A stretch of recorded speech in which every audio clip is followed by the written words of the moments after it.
দেখেন আল্লাহর রহমত, এটা হইলো ব্যানানা ম্যাঙ্গো এবং আমার কাছে মনে হয় যে বাংলাদেশে ভবিষ্যতে দুইটা জাতি আসলে মূলত আপনার কি বলে যে আমের ক্ষেত্রে প্রতিনিধিত্ব করবে বা রাজত্ব করবে। বাংলাদেশের প্রত্যেকটা মানুষ এই আমের স্বাদ গ্রহণ করবে, সেটা হলো এই যে ব্যানানা ম্যাঙ্গো। আপনি দেখেন যে এই গাছটার বয়স, আমি এই গেল একবার মানে এটার বয়স 3বার ফল নিছি, প্রথমে একবার আর এই একবার আজকে এবার দ্বিতীয়বার। তো যে চমৎকার মানে এর যে পেয়ারিং বলে সম্ভবত এটাকে, যে এর যে ফল পড়ার, এই যে গুটি পড়ার, আমের গুটি পড়ার যে এর যে আর কি বললে যে আপনার প্রবণতা, সেটা কিন্তু ভালো। কিন্তু এইখানে একটা কথা আছে, কারণ এই জায়গাটায় একদম চমৎকার, হ্যাঁ, মানে বেশ, এটা সব দিক থেকে দেখেই যে বেশ ভালো আমের গুটি পড়ছে। কিন্তু এটার আসলে অপোজিট একটাও দিক আছে, সেটাও আপনাদের একটু দেখাই।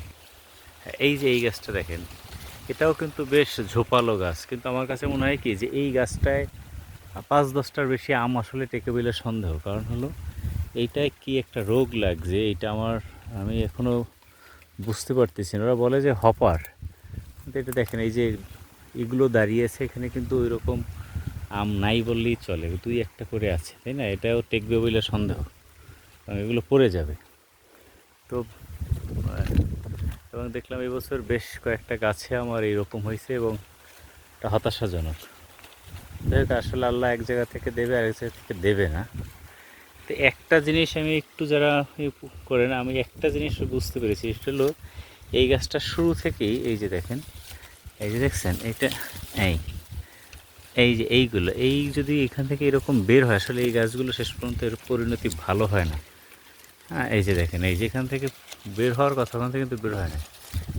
তো এইটা, এই যে এই যে দেখাচ্ছি, এই যে দেখেন, হ্যাঁ, যদি এরকম হয় এই গাছ, তাহলে এই যে দেখছেন এই যে গুচ্ছ মুকুল এরকম যদি থাকে, তাহলে সেই গাছটা আমরা কেটে ফেলানোই ভালো। তো আমার